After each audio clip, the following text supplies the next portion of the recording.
ગણવાયો તો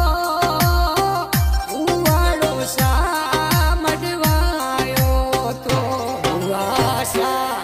ગણવાયો તો ઉવાળો સા મડવાયો તો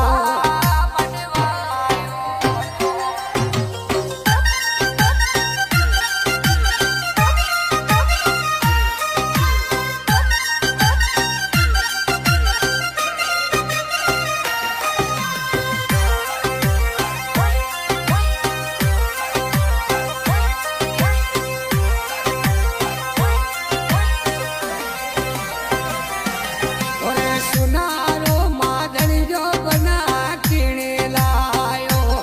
થોરે હોનાવાળી હેરા બના કીણે લાવી અરજ સડવા ઘોડલિયા શોભતા થોરે માથે ધુમાલા બના શોભતા સડવા ઘોડલિયા થોરે શોભતા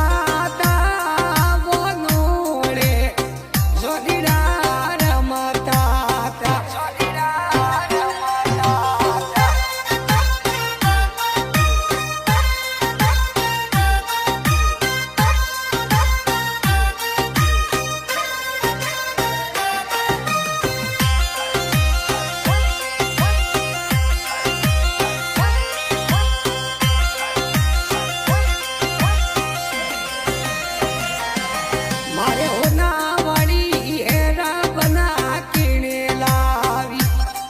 ઘડિયાળો ડોરો બના કીણે લાયો અરજી જો સા ઘોડલિયામો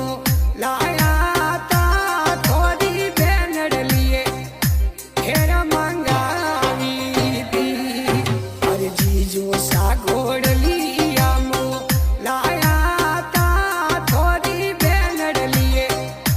હેરા મંગાવી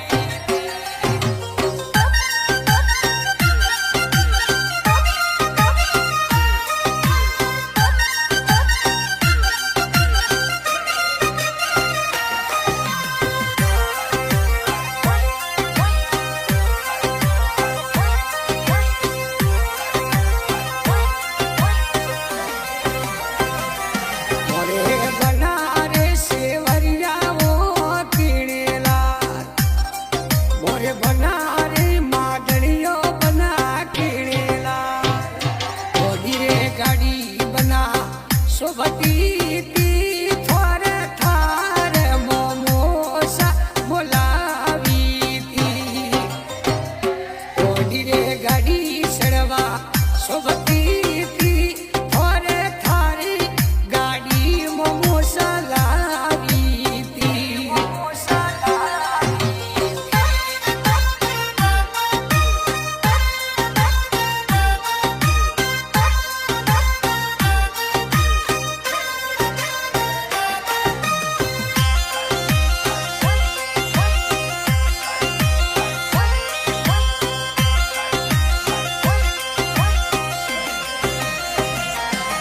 ઓરે હોનારો ગજડોરો બના કીણે લાયો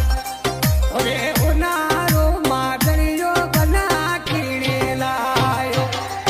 ઓરે બાજુડાને થોડા ઘણા શોભતા ઘડિયોરી હેરા બના શોભતી તી ઓરે બાજુડાને થોડા ઘણા શોભતા ઘડિયોરી હેરા બના શોભતી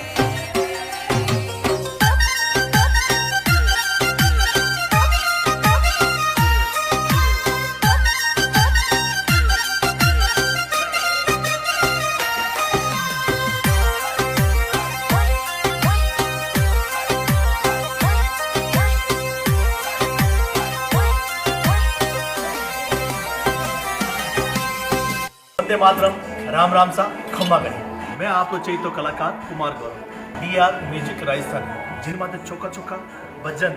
गीत लोकगीत बना बना गीत आप देखो, लाइक करो और शेयर करो। और मैं आप लोगों को निवेदन करूं, ज़्यादा से ज़्यादा सब्सक्राइब करजो, लाइक करजो और कमेंट करजो और हाँ शेयर करना मत भूलजो।